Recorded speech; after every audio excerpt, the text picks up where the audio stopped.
Welcome to my YouTube channel. आज के lecture हम डिस्कस करने जा रहे हैं ह्यूमन हेल्थ एंड डिजीज बारे में।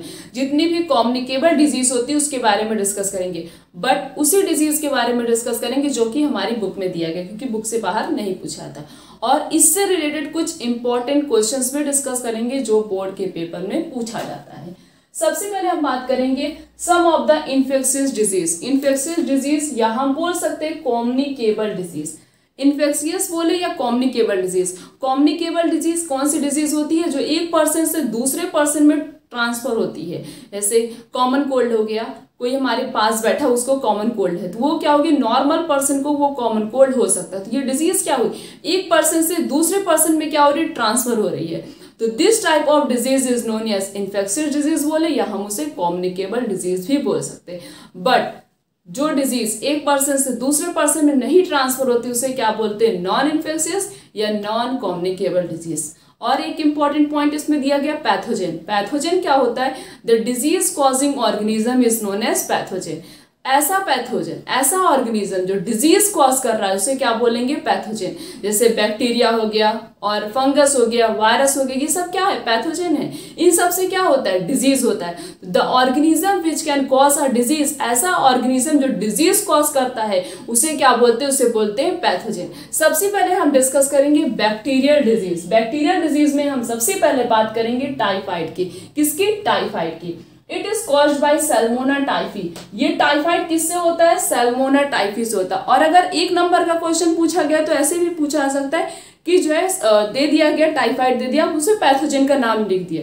तो पैथोजन का नाम पूछा गया तो हमें पता होगा पैथोजन कौन से पैथोजन से होता है, सैल्मोना टाइफी से होता है। टाइफाइड किससे होता है, सैल्मोना टाइफी से होता है।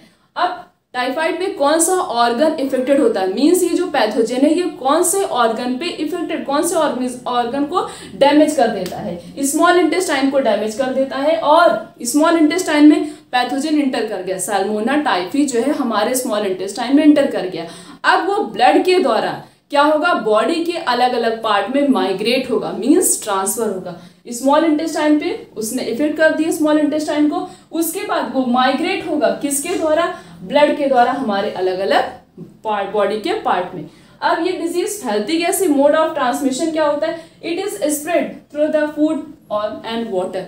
वाटर और फूड के द्वारा फैलती है और ब्लड के द्वारा बॉडी के अलग अलग पार्ट में इसका पैथोजन क्या होता है, ट्रांसफर होता है। फिर ये बॉडी के स्मॉल इंटेस्टाइन को डैमेज करती ही करती है, साथ साथ में बॉडी के और भी बहुत सारे पार्ट होते हैं जिसको ये क्या कर देती है, डैमेज कर देती है। सिम्टम्स क्या होते हैं, बहुत इंपॉर्टेंट है सिम्टम्स। कंटिन्यूअस फीवर, जिसको भी टाइफाइड रहता है लगातार उसके फीवर होता है। हेडेक, सर में दर्द होता है। और स्लो पल्स रेट, और पल्स रेट क्या होती है, बहुत ही स्लो हो जाती है। और रेडिश रैसेस फॉर्मेशन हो जाते हैं।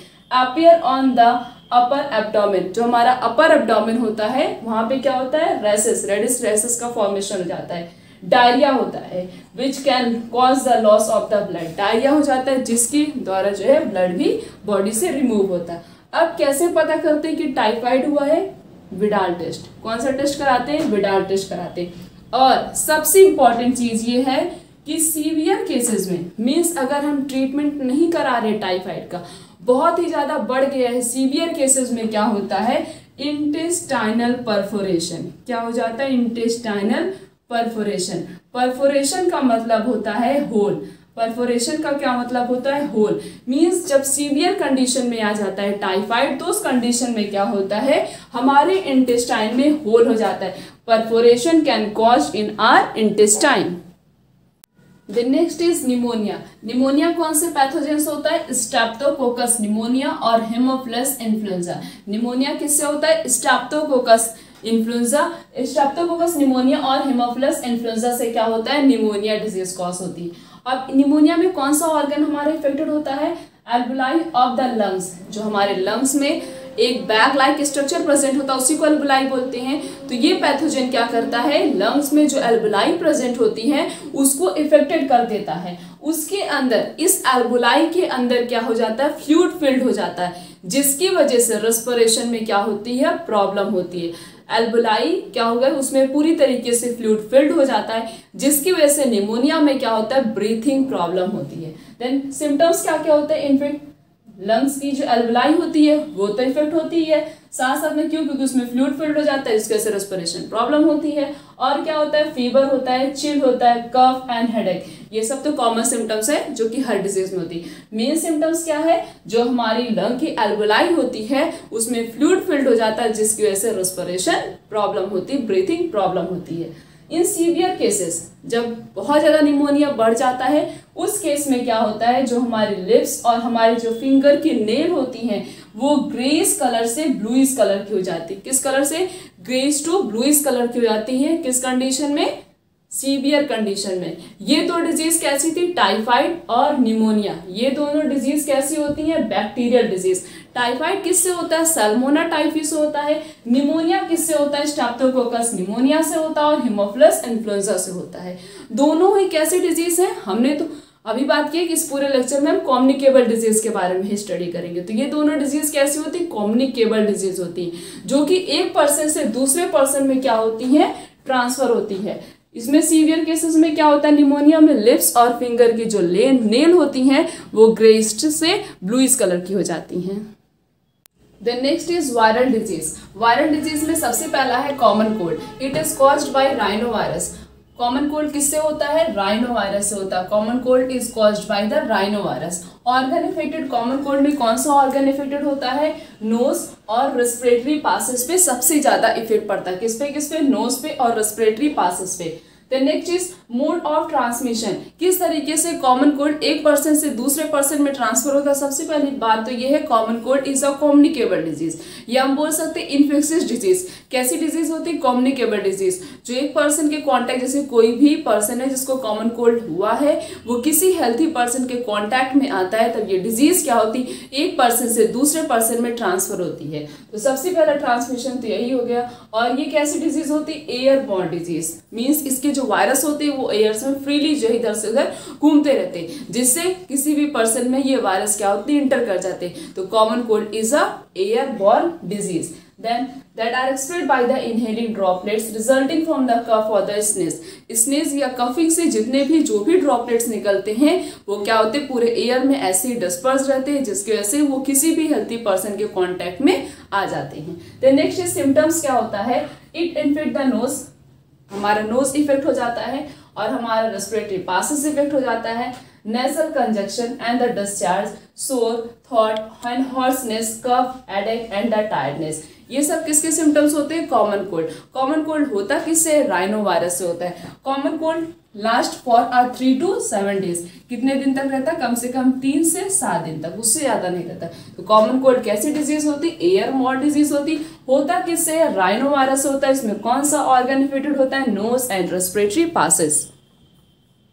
Then next is protozoan disease. Protozoan disease में सबसे पहला है malaria. It is caused by plasmodium. Malaria किससे होता है, प्लाज्मोडियम से होता है। मलेरिया की प्लाज्मोडियम जो है जिससे होता है मलेरिया, उसके पास 3 स्पीसीज प्रेजेंट होती है। कौन कौन सी, plasmodium vivax, plasmodium malaria and plasmodium falciparum.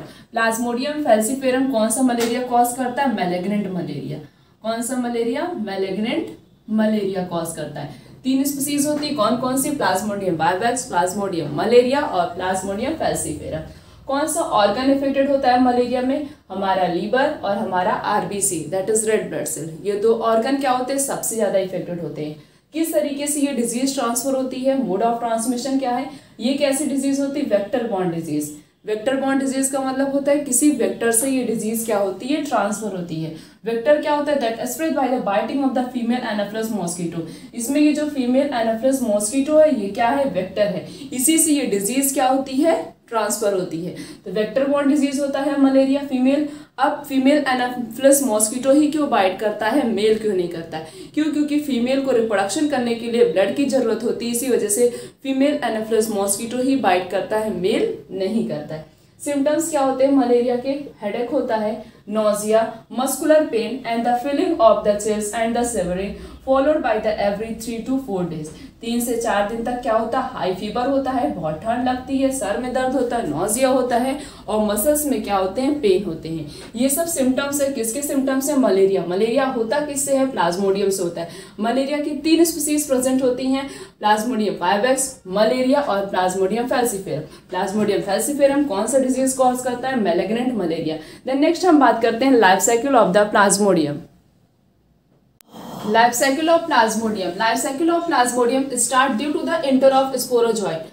Life cycle of plasmodium start किससे होता है? जब स्पोरोजॉइट इंटर करता है। स्पोरोजॉइट का एक प्रकार का इन्फेक्टिव स्टेज होता है through the bite of infected female anopheles mosquito. Anopheles mosquito के बाइट करने से स्पोरोजॉइट क्या होता है? इंटर करता है किसी भी पर्सन में। The parasite in sleep multiply within the liver cell. जब ये पैरासाइट इंटर कर जाता है, मतलब स्पोरोजॉइट इंटर कर गया है फीमेल एनाफिलस मॉस्किटो के बाइट करने से, स्पोरोजॉइट जो है वो इंटर कर गया किसमें? हेल्थी पर्सन में, किसी भी पर्सन में जिसको मलेरिया इंटर किया। उसके बाद ये पैरासाइट सबसे पहले बॉडी के कौन से ऑर्गन को इफेक्ट करता है? लीवर को। किसको? लीवर को। लीवर की सेल पे जाता है, वहां पे मल्टीप्लाई करता है और लीवर की सेल को क्या करता है? डैमेज कर देता है। उसके बाद then attack the red blood cell. Liver के बाद किस पे अटैक करता है? पैरासाइट स्पोरोजॉइट के फॉर्म में एनाफिलस मॉस्किटो के बाइट करने से हमारी बॉडी में इंटर कर गया और सबसे पहले कौन से ऑर्गन को इफेक्टेड करता है? लीवर को। उसके बाद ये पैरासाइट अटैक किस पे करता है? हमारे रेड ब्लड सेल पे। रेड ब्लड सेल जो नई नई रेड ब्लड सेल बनती है उसको भी वो क्या करता है? कंटिन्यूअस रप्चर कर देता है।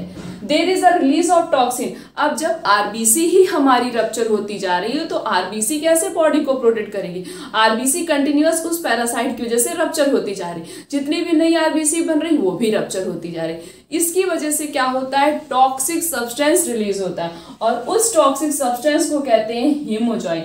पेपर में क्वेश्चन ऐसे पूछा जाता है कि जैसे जो कंटिन्यूअस रप्चर हो रही आरबीसी, इसके रप्चर होने की वजह से क्या रिलीज होता है? इसके रप्चर होने की वजह से कंटिन्यूअस आरबीसी जब हमारी रप्चर होती है, इसके रप्चर होने की वजह से टॉक्सिक सब्सटेंस रिलीज होता है जिसे कहते हैं हीमोजॉइन।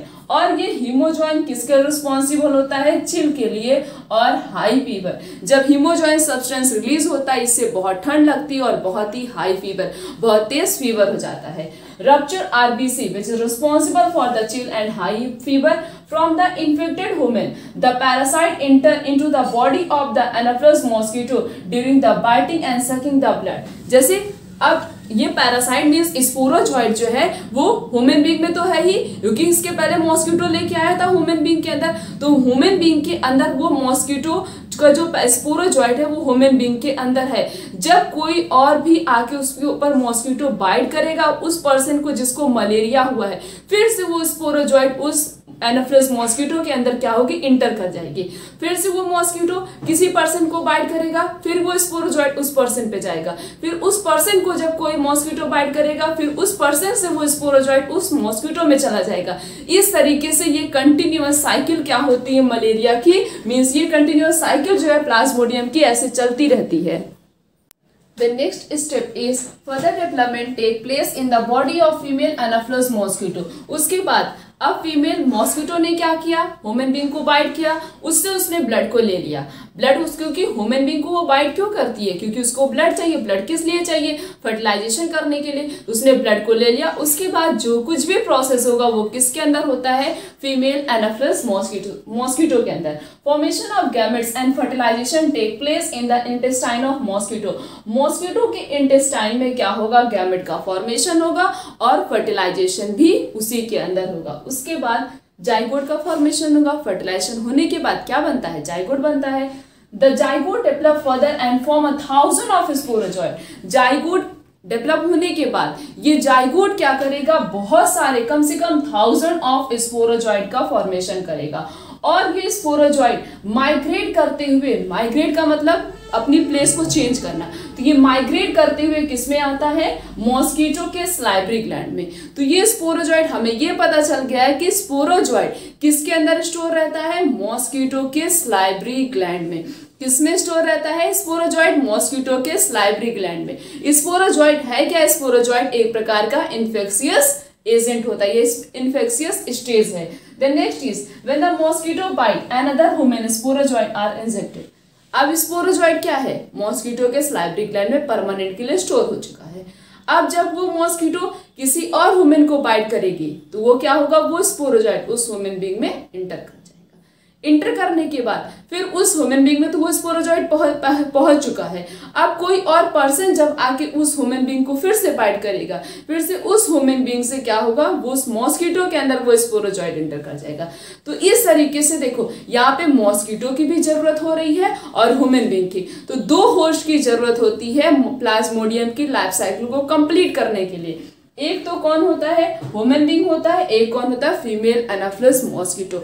और सबसे इंपॉर्टेंट पॉइंट, हमेशा फीमेल एनाफिलिस मॉस्किटो ही बाइट करती है, मेल नहीं करता है। क्यों? क्योंकि फीमेल ही रिप्रोडक्शन करती, उसको ही ब्लड चाहिए ह्यूमन बीइंग का रिप्रोडक्शन करने के लिए।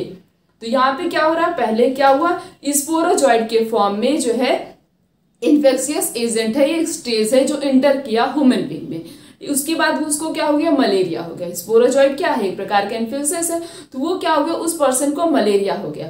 फिर उसके बाद उस जब पर्सन को कोई और मॉस्किटो आके बाइट करेगा, अब उस पर्सन के अंदर तो स्पोरोजॉइड प्रेजेंट ही है। अब जब कोई और मॉस्किटो आके उस पर्सन को बाइट करेगा तो उस पर्सन से स्पोरोजॉइड उस मॉस्किटो में एंटर कर जाएगा। फिर मॉस्किटो को मिल गया ब्लड, अब उसके अंदर क्या होगा, फर्टिलाइजेशन होगा, जाइगोट का फॉर्मेशन होगा। फिर जाइगोट क्या करेगा, 1000 ऑफ स्पोरोजॉइड प्रोड्यूस करेगा। अब ये स्पोरोजॉइड स्टोर किसके अंदर रहता है, मॉस्किटो के सलाइवरी ग्लैंड में। अब जब वो मॉस्किटो के सलाइवरी ग्लैंड में वो क्या स्पोरोजॉइड स्टोर है, फिर वो जब किसी पर्सन को बाइट करेगी फिर से वो उसके अंदर इंटर कर जाएगा। फिर रिवर्स में ह्यूमन बीइंग से वही स्पोरोजॉइड मॉस्किटो में भी आएगा, फिर से वो मॉस्किटो से ह्यूमन बीइंग में जाएगा। इस तरीके से प्लाज्मोडियम की लाइफ साइकिल क्या होती है, कंटिन्यूअस चलती रहती है। और इसके लिए 2 होस्ट की जरूरत होती है, एक ह्यूमन और दूसरा anopheles mosquito to complete the life cycle of plasmodium. The next protozoan disease is amoebiasis. Next protozoan disease कौन सा, amoebiasis। amoebiasis का पैथोजन कौन सा होता है, ये किससे होता है, इंटअमीबा हिस्टोलिटिका से होता है। amoebiasis किससे होता है, इंटअमीबा हिस्टोलिटिका से होता है। कौन सा ऑर्गन इससे इफेक्टेड होता है, large intestine of the man.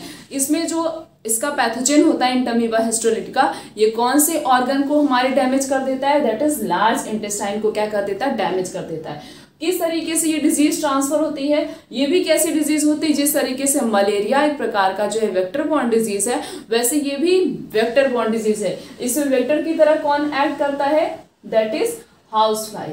कौन एक्ट करता है, हाउस फ्लाई। तो ये वेक्टर बॉर्न डिजीज है क्योंकि फैलती है, ट्रांसफर होती है कंटेमिनेटेड फूड और वाटर से। मीन्स 3-4 दिन बाद खाना हमने रख दिया, उसको 3-4 दिन बाद खा रहे हैं तो उसमें बहुत सारे बैक्टीरिया लग जाते हैं इस तरीके से। और वाटर है, गंदा पानी पीने से या बहुत दिन तक पानी हमने रख दिया ऐसे खुले में, उसमें बहुत सारे बैक्टीरिया, फंगस, बहुत चीज ग्रो कर जाएंगी, फिर उसको हम यूज कर रहे हैं तो ये क्या हो रहा है, इस तरीके से ये डिजीज क्या होती है, ट्रांसफर होती है। The vector involve in the transmission of disease is house fly. और वेक्टर कौन सा होता है, हाउस फ्लाई। हाउस फ्लाई कहीं भी बैठती है, वो जहां जहां बैठती है वहां से जो गंदगी होती है वो सब उठा, उसके बाद वो आके हमारे फूड में बैठ गई। तो इस तरीके से डिजीज क्या हो रही है, कंटामिनेटेड फूड, वाटर और वेक्टर से ट्रांसफर होती है। वेक्टर की तरह ऐड कौन करता है, house fly.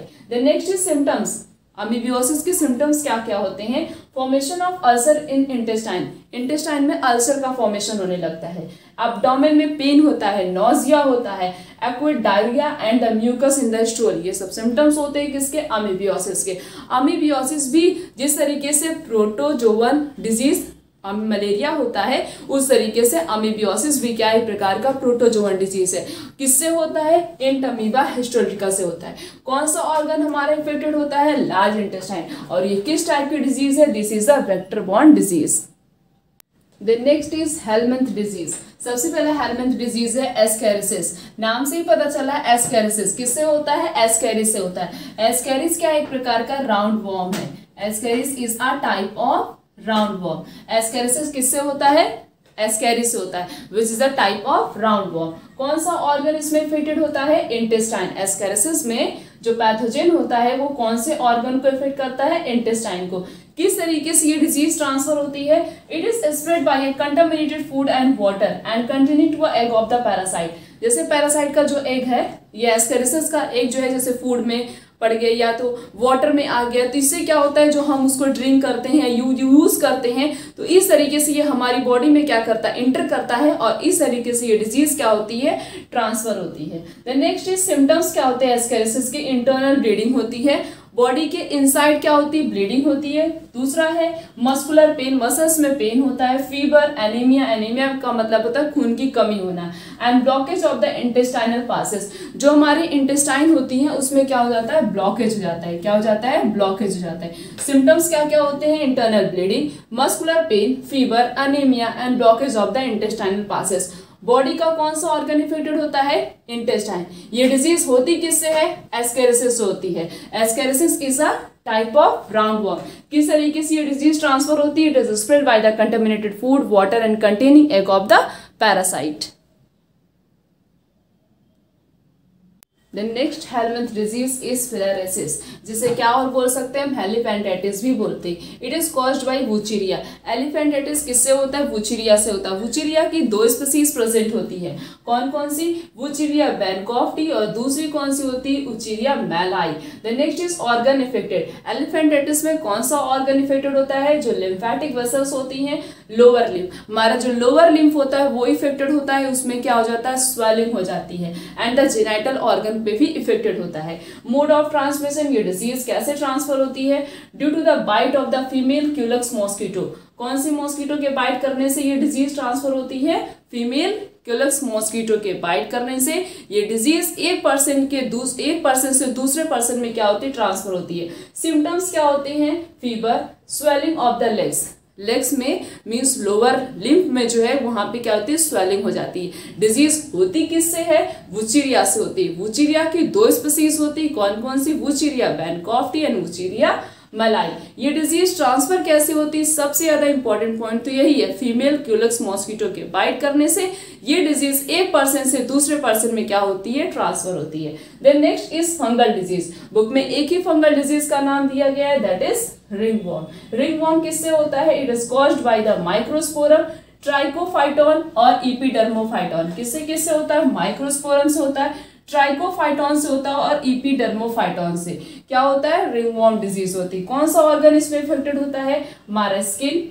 Nail, fold of the skin and the grown. जितने भी बॉडी के ऐसे रीजन पे फंगस ग्रो करते हैं जहाँ पे उनको बहुत ज्यादा मॉइस्चर मिलता है, जैसे हमारे स्काल्प पे यहाँ पे उनको मॉइस्चर मिलता है, हमारे फिंगर के नेल के बीच में उनको मॉइस्चर मिलता है, टोस के बीच में मॉइस्चर मिलता है। तो ये बॉडी में फंगस वहीं ग्रो करेंगे जहाँ पे इनको क्या मिलेगा, मॉइस्चर मिलेगा। Then next is mode of transmission. ये किस तरीके से एक पर्सन से दूसरे पर्सन में डिजीज ट्रांसफर होती है, फ्रॉम द सॉइल की वजह से, क्योंकि उसमें पैरासाइट ग्रो करता है। Then next is by the using of the towel, cloth या comb et cetera, that and the heat and the moisture help to fungus to grow. जैसे किसी भी पर्सन को रिंगवॉर्म हुआ, उसके टॉयल को यूज करने से या उसके क्लॉथ को यूज करने से या तो उसके कॉम को यूज करने से ये डिजीज क्या होती है, एक पर्सन से दूसरे पर्सन में क्या होती है, ट्रांसफर होती है। और ये फंगस वहीं ग्रो करते हैं जहां पे उनको क्या मिलता है, मॉइस्चर मिलता है। इनका हैबिटेट ही होता है फंगस का मॉइस्चर की जगह पे ही ग्रो करना। देन नेक्स्ट सिम्टम्स क्या होते हैं, अपीयरेंसेस ऑफ द ड्राई। जहां भी फंगस ग्रो करते हैं वो कैसा होता है, ड्राई हो जाता है, बिल्कुल सूखा सा लगता है। Scurfy lesion and the scaly lesion on the various part of the body such as the skin and the nail of the scar. जैसे नेल में ग्रो कर रहे हैं या फिंगर के बीच में ग्रो कर रहे हैं तो यहाँ पे क्या होता है, रेडिश हो जाता है। स्काल पे ग्रो कर रहे हैं तो यहाँ पे क्या होता है, व्हाइट फंगस। डैंड्रफ, ये भी डैंड्रफ जो है ये भी क्या एक प्रकार का फंगस है। तो बॉडी की ऐसी जगह पे ही फंगस की ग्रोथ होती है जहां पे उनको क्या मिलता है, मॉइस्चर मिलता है। हमने इस पूरे लेक्चर में किसके बारे में, डिजीज के बारे में डिस्कस किया और उस डिजीज के बारे में डिस्कस किया जो कैसी डिजीज होती है, कम्युनिकेबल डिजीज, जो डिजीज एक पर्सन से दूसरे पर्सन में ट्रांसफर होती है। कौन कौन सी, जैसे प्रोटोजोअन डिजीज के बारे में डिस्कस किया, हेलमिंथ डिजीज के बारे में डिस्कस किया, बैक्टीरियल डिजीज के बारे में डिस्कस, वायरल डिजीज के बारे में डिस्कस किया, और कौन इम्यून सिस्टम होता क्या, उसका मतलब क्या होता है। It is a system that give a immunity to the body to recognizing the responding and the remembering the foreign agent. ये क्या होता है, एंटीजन। ये क्या होता है, इम्यून सिस्टम एक प्रकार की इम्यूनिटी होती है, इम्यूनिटी प्रोवाइड करती है, जिससे हमारी बॉडी क्या करती है, जब कोई पैथोजन इंटर करता है वो उसको रिकॉग्नाइज करती है। रिकॉग्नाइज करने के बाद, रिमेम्बर करने के बाद वो क्या करती है, उसी के अकॉर्डिंग जैसे कि टाइफाइड का पैथोजन, जैसे सैल्मोना टाइफ इंटर कर गया, उसका पैथोजन इंटर किया हमारी बॉडी में, तो वो क्या करेगी, हमारी बॉडी पहले उसको रिकॉग्नाइज करेगी, रिमेंबर करेगी, रिमेंबर करने के बाद, रिकॉग्नाइज करने के बाद वो क्या करेगी, उस पैथोजन से फाइट करेगी। क्या करेगी, उस पैथोजन से फाइट करेगी। तो यही जो पैथोजन से हमारी बॉडी फाइट कर रही है, इसी को क्या बोलते हैं, इसी को बोलते हैं इम्यूनिटी। क्या बोलते हैं, ability to fight a pathogen. Pathogen से फाइट करने की एबिलिटी जो हमारी बॉडी में प्रेजेंट होती है due to the present of immune system, immune system की वजह से ही ऐसा होता है। इसी को क्या बोलते हैं, इसी को बोलते हैं immunity. It play an important role in allergic reaction, कोई एलर्जी हो गई उसमें भी बहुत इंपॉर्टेंट रोल प्ले करता है। और ऑटो इम्यून डिजीज, अभी हम आगे पढ़ेंगे ऑटो इम्यून डिजीज क्या होता है, उससे भी वो फाइट करता है। ऑर्गन ट्रांसप्लांटेशन, मीन्स हम किसी को ऑर्गन ट्रांसप्लांट कराते हैं तो हमारी इम्यूनिटी क्या होती है, थोड़ी सी वीक हो जाती है, उसको फिर क्या करता है, वो स्ट्रॉन्ग बनाता है, उसमें भी वो हेल्प करता है। And include the lymphoid organ भी उसके अंदर प्रेजेंट होते हैं, टिश्यू प्रेजेंट होता है, सेल प्रेजेंट होता है, और कुछ सोलुबल मॉलिक्यूल्स प्रेजेंट होते हैं, दैट इज एंटीबॉडीज। हमारी बॉडी में बहुत प्रकार की एंटीबॉडी प्रेजेंट होती हैं जो अलग अलग पैथोजन से क्या करती है, हमारी बॉडी को प्रिवेंट करती है। सबसे पहले हम बात करते हैं लिम्फॉइड ऑर्गन क्या होता है। Lymphoid organ, these are the organ where origin, maturation and prolification of lymphocyte occur. ये लिम्फॉइड ऑर्गन एक ऐसा ऑर्गन होता है जहां पे क्या होता है, जहां पे प्रोडक्शन होता है, किसी भी चीज का मैचुरेशन होता है, और क्या होता है, प्रोलिफिकेशन होता है। क्या क्या होता है, ऑर्गन का ओरिजिन होती है वहां से, वो क्या होता है, मैचुरेशन होता है, प्रोलिफिकेशन होता है।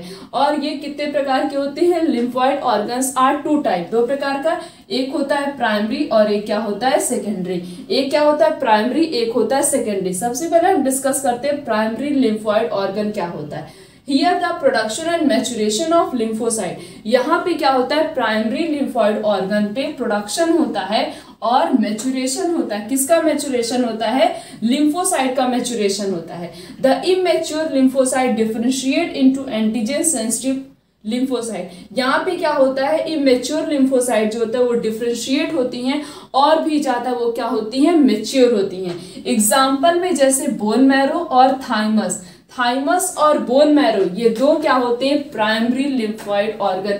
प्राइमरी लिम्फॉइड ऑर्गन कौन कौन सा होता है, बोन मैरो और थाइमस। सबसे पहले हम बात करते हैं बोन मैरो के बारे में। Then next is bone marrow. It is a site of formation of blood cell. Bone marrow के अंदर जितनी भी हमारी बॉडी में ब्लड सेल प्रेजेंट होती हैं उन सब का इसके अंदर क्या होता है, फॉर्मेशन होता है। बोन मैरो के अंदर किसका किसका फॉर्मेशन होता है, आरबीसी का, that is red blood cell, और किसका होता है, डब्ल्यूबीसी का होता है, that is white blood cell.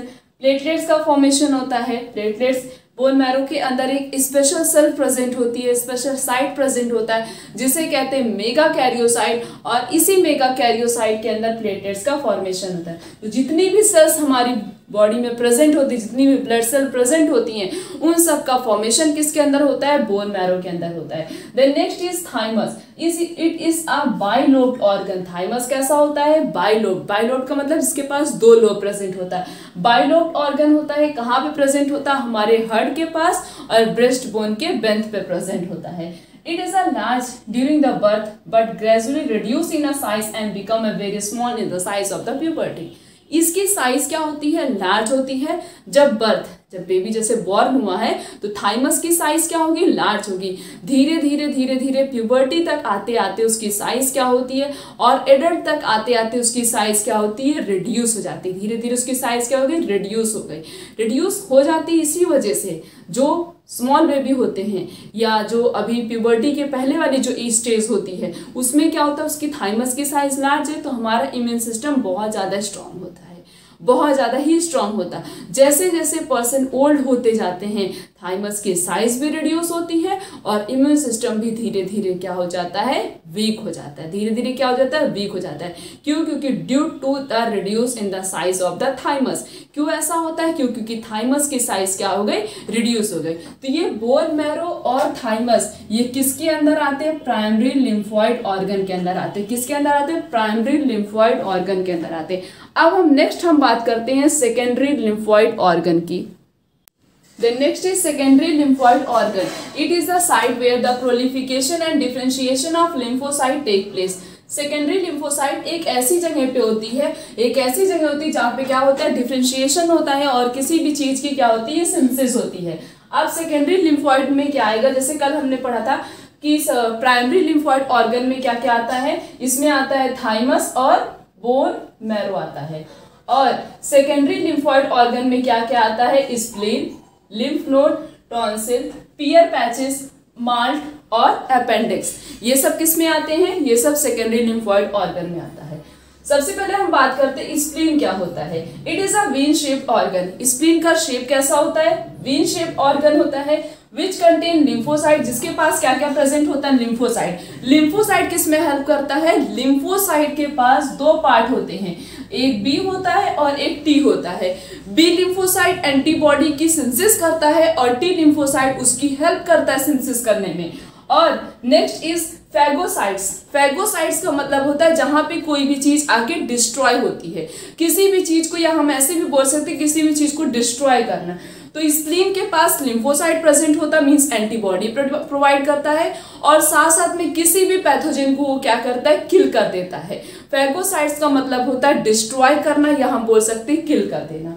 It act as a filter of the blood by the trapping the blood borne micro organism.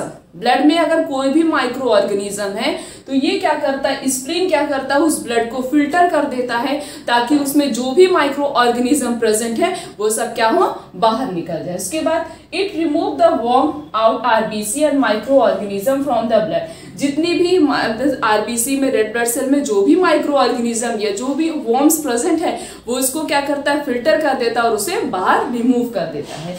It is a reservoir of erythrocyte. Erythrocyte क्या होता है, इरिथ्रोसाइट को आरबीसी बोला जाता है, या ऐसे हम बोल सकते हैं रेड ब्लड सेल का दूसरा नाम क्या है, erythrocyte. Erythrocyte in the foetus. ये क्या होता है, स्प्लीन जो है, ये फीटस जो होते हैं, इसी स्प्लीन के अंदर फीटस जो होते हैं उनके स्प्लीन में जो है आरबीसी स्टोर रहता है। किस में स्टोर रहता है, उनके स्प्लीन में। तो यहाँ पे लिखा है ना, it is a reservoir of erythrocyte in foetus. Foetus में जो स्प्लीन प्रेजेंट होता है उसी फीटस के स्प्लीन में क्या स्टोर रहता है, RBC, that is red blood cell, या हम ऐसे भी बोल सकते हैं इरिथ्रोसाइट। ये तो हो गया स्प्लीन के बारे में। देन नेक्स्ट हम बात करते हैं कि लिम्फ नोड क्या होता है। lymph node, it is a small solid structure located at the different point along the lymphatic system. lymphatic system जैसे जहाँ जहाँ पे solid structure होता है, जहाँ पे हमारी बॉडी के नोड्स, जैसे यहाँ पे नोड्स होती है, यहाँ पे नोड्स है, यहाँ पे नोड्स है, यहाँ नोड्स प्रेजेंट है, तो यहीं पे क्या प्रेजेंट होता है, यहीं पे लिम्फ नोड भी प्रेजेंट होता है। इसका काम क्या होता है, दे ट्रैप द माइक्रो ऑर्गेनिज्म। ये क्या करता है, ये जो नोड्स प्रेजेंट होते हैं, लिम्फ नोड्स जो प्रेजेंट होते हैं जगह जगह पे नोड्स पे लिम्फेटिक सिस्टम के पास, इनका काम क्या होता है, जो भी माइक्रो ऑर्गेनिज्म हमारी बॉडी में एंटर कर जाते हैं उनको वो क्या करते हैं, ट्रैप कर लेते हैं। The antigen trapped in the lymph node. अब ये antigen means micro organism trap हो चुका है लिम्फ नोड पे। It is responsible for activation and differentiation of lymphocyte. उसके बाद जैसे ही माइक्रो ऑर्गेनिज्म मीन्स जैसे ही एंटीजन ट्रैप हो जाएगा, लिम्फ नोड उसको ट्रैप कर लेगा, तुरंत ही वो किसको एक्टिवेट करता है, वो लिम्फोसाइट को एक्टिवेट करता है। और लिम्फोसाइट किसके रिस्पॉन्सिबल होता है, इम्यून रिस्पॉन्स के रिस्पॉन्सिबल होता है। लिम्फोसाइट के पास दो पार्ट होता है, एक बी सेल प्रेजेंट होता है और एक होता है टी सेल। बी सेल क्या करता है, एंटीबॉडी की सिंथेसिस करता है और टी सेल उसकी क्या करता है, हेल्प करता है। तो दोनों लोग किसके रिस्पॉन्सिबल होते हैं, इम्यून सिस्टम के लिए रिस्पॉन्सिबल होते हैं। तो जैसे ही लिम्फ नोड पे कोई भी एंटीजन आके ट्रैप होता है, तुरंत ही लिम्फोसाइट को एक्टिवेट करता है वो, और वो क्या करता है, इम्यूनिटी प्रोड्यूस करता है, जिससे हमारे जो बॉडी के इम्यून सिस्टम होते हैं वो उस एंटीजन से क्या करते हैं, फाइट करते हैं। The next is mucosal associated lymphoid tissue, that is malt. It is located with in the lining of, ये कहाँ पे प्रेजेंट होता है, माल्ट कहाँ प्रेजेंट होता है, रेस्पिरेटरी सिस्टम की लाइनिंग पे प्रेजेंट होता है, डाइजेस्टिव सिस्टम की लाइनिंग पे प्रेजेंट होता है और यूरिनोजेनिटल ट्रैक्ट की लाइनिंग पे प्रेजेंट होता है। कितना परसेंट होता है, 50% प्रेजेंट होता है of the lymphoid tissue. Malt कितना परसेंट हमारी बॉडी में प्रेजेंट होता है, टोटल 50% प्रेजेंट होता है। माल्ट की लाइनिंग कहाँ प्रेजेंट होती है, रेस्पिरेटरी सिस्टम में, डाइजेस्टिव सिस्टम में और यूरोजेनिटल ट्रैक्ट में। कितना परसेंट होता है, that is 50%। The next topic is immunity. It is the ability of body to protect itself from the infection and disease. Immunity का मतलब होता है हमारी बॉडी के पास जो एबिलिटी होती है किससे फाइट करने की, डिजीज से फाइट करने की, या कोई भी इन्फेक्शन हो गया हमारी बॉडी में उससे फाइट करने की जो एबिलिटी हमारी बॉडी में प्रेजेंट होती है उसे क्या बोलते हैं, उसी को बोलते हैं इम्यूनिटी बोलते हैं। On the basis of immunity, immunity के बेस पे of the body immunity is divided into a two type. दो प्रकार में उनको डिवाइड किया गया, टू टाइप्स होते हैं। एक होता है इनेट इम्यूनिटी, एक होता है एक्वायर्ड इम्यूनिटी। पहले हम इसके नाम का मतलब समझते हैं। इननेट, नाम से ही पता चला, इननेट मीन्स जो हमारी बॉडी के अंदर ही पहले से प्रेजेंट है। इन का मतलब इनसाइड, तो ऐसी इम्यूनिटी जो बॉडी में ऑलरेडी ही प्रेजेंट है, हमें उसकी जरूरत ही नहीं है। उसके बाद है दूसरा नाम है एक्वायर्ड। एक्वायर्ड का मतलब क्या होता है, हमें वो चाहिए, तो जो हमें बाहर से चाहिए उसे हम कहते हैं एक्वायर्ड इम्यूनिटी। जो हमारी बॉडी में इननेट मीन्स पहले से ही प्रेजेंट है उसे कहते हैं इनेट इम्यूनिटी। अभी हम पढ़ेंगे कि बहुत सारी ऐसी इम्यूनिटी होती है जो हमारी बॉडी में ऑलरेडी प्रेजेंट होती हैं। जब कोई भी डिजीज होता है या कोई भी इन्फेक्शन होता है, सबसे पहले वो जो इनसाइड बॉडी के अंदर प्रेजेंट है पहले वो फाइट करती, जब वो नहीं फाइट कर पाती तब हम बाहर से कोई ना कोई इम्यूनिटी को लेते हैं। तो जो हम बाहर से ले रहे हैं उसे हम बोलेंगे एक्वायर्ड। एक्वायर्ड का मतलब होता है कोई चीज हमें चाहिए, उसकी रिक्वायरमेंट हमें है। उसके बाद इनेट का मतलब होता है जो चीज पहले से प्रेजेंट है। तो टू टाइप ऑफ इम्यूनिटी होते हैं, कौन कौन से, एक होता है इनेट, दूसरा होता है acquired. First we will talk about the innate immunity. पहले हम बात करते हैं इनेट इम्यूनिटी क्या होता है। इनेट इम्यूनिटी को नॉन स्पेसिफिक इम्यूनिटी भी बोला जाता है। It is a non specific type of defence that is present at the time of birth. Birth से ही प्रेजेंट है, जैसे न्यूबॉर्न बेबी हुआ उसकी बॉडी में वो इम्यूनिटी पहले से ही प्रेजेंट है। जो हमारी बॉडी में ऐसी इम्यूनिटी जो बर्थ के समय से ही प्रेजेंट होती है, बाहर से हम उसे नहीं लेते हैं, उसे कहते हैं innate immunity. They are also called as first line of defence, भी इसे बोला जाता है। It provide barrier to the entry of foreign agent in other body.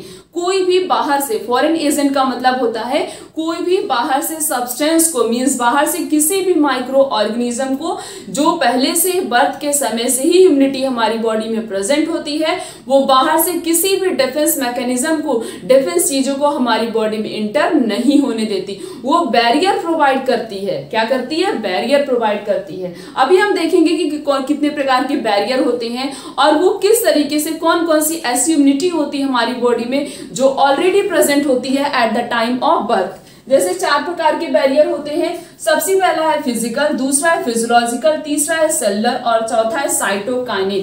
कितने प्रकार के बैरियर प्रेजेंट होते हैं इनेट इम्यूनिटी में? 4, फिजिकल, फिजियोलॉजिकल, सेलुलर और साइटोकाइनिन। सबसे पहले हम बात करते हैं कि फिजिकल बैरियर क्या होता है। First is physical barrier.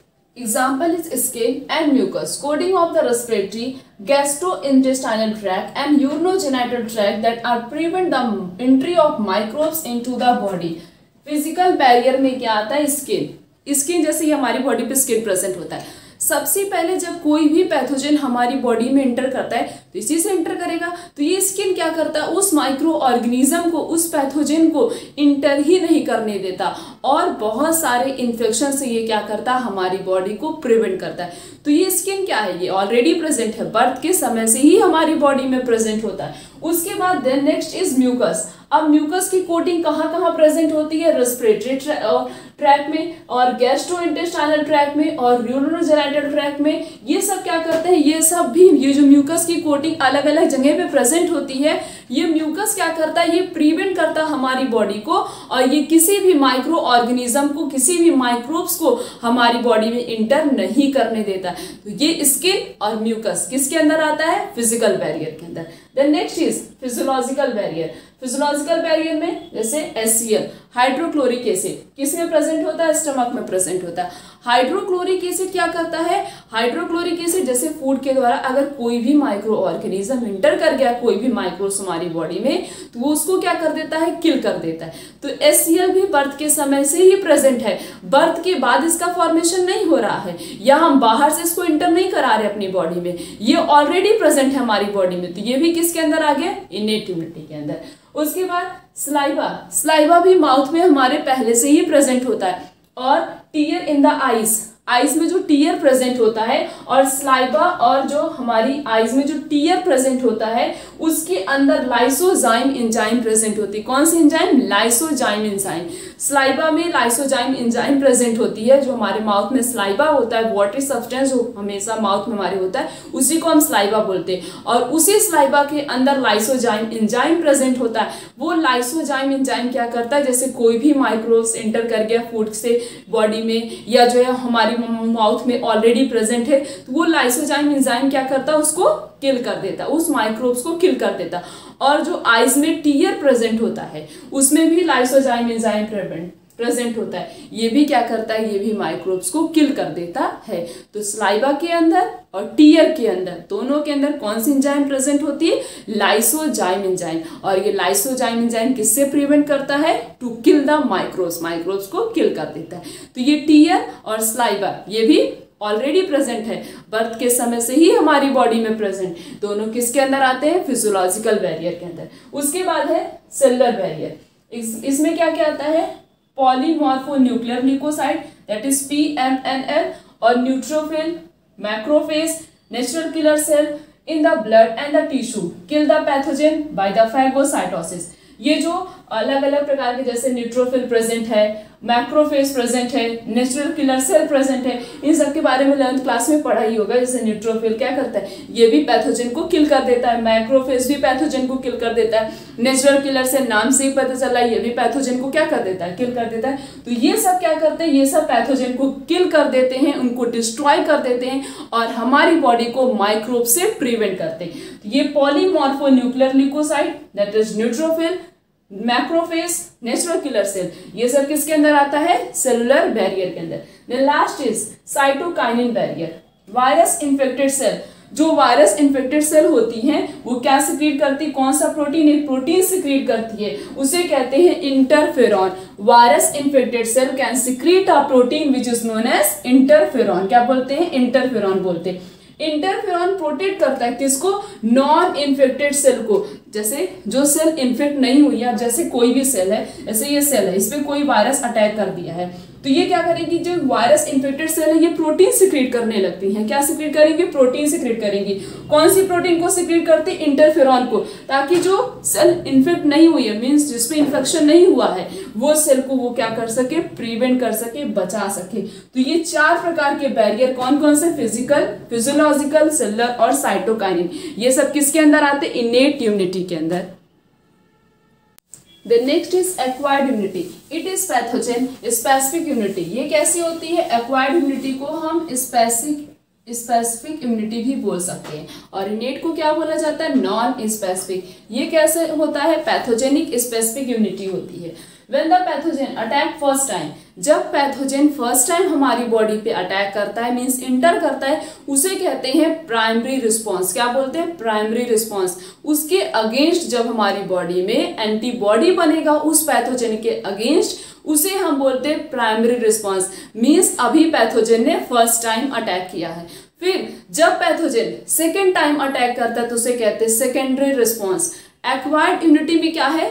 Pathogen attack कर रहा हमारी बॉडी पे, कोई भी इम्यूनिटी पहले से नहीं प्रेजेंट है कि हमारी बॉडी से वो पैथोजन ने इंटर किया तो वो फाइट करना स्टार्ट कर देगी। तो ये क्या होगा? बाहर से हम कोई इम्यूनिटी ले रहे हैं, हमें उसकी जरूरत है, एक्वायर्ड है, मीन्स हमें वो चाहिए। तो जो हम बाहर से इम्यूनिटी ले रहे हैं उसे कहते हैं एक्वायर्ड इम्यूनिटी।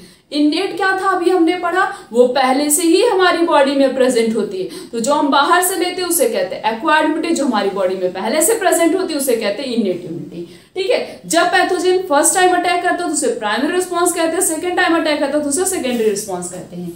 अब प्राइमरी और सेकेंडरी इम्यून रिस्पॉन्स में जो है 2 पार्ट आते हैं, बी लिम्फोसाइट है, टी लिम्फोसाइट है। बी लिम्फोसाइट एक ग्रुप ऑफ प्रोटीन की सिंथेसिस करता है जिसे क्या बोलते हैं? एंटीबॉडी बोलते हैं।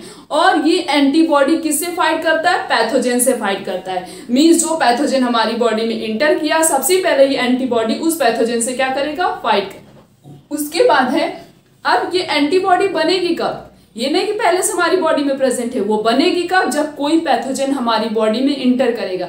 तो पैथोजन के इंटरी से जो है, इंटर कर रहा है तब एंटीबॉडी बन रही है। पहले से वो प्रिपेयर्ड एंटीबॉडी हमारी बॉडी में नहीं प्रेजेंट है। जब पैथोजन इंटर कर रहा है तब उसके अगेंस्ट एंटीबॉडी बनेगी। अब हमें तो पता नहीं होगा कि हमें कौन सी डिजीज होगी। अब हमारी बॉडी को ये नहीं पता होगा ना हमें टाइफाइड होगा या निमोनिया होगा या एड्स होगा या कैंसर होगा, नहीं पता होगा। जब उसके अकॉर्डिंग, जैसे टाइफाइड का पैथोजन ने अटैक किया, सैल्मोनेला टाइफी ने अटैक किया, तो उसके अगेंस्ट एंटीबॉडी बनेगी।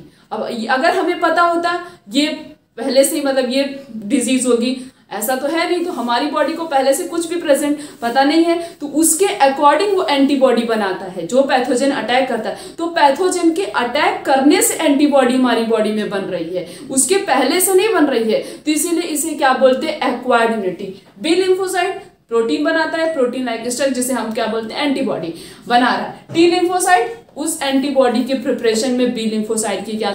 आने वाले लेक्चर में हम इसके आगे के टॉपिक्स को क्लियर करेंगे। आज का लेक्चर यहीं तक। Thank you.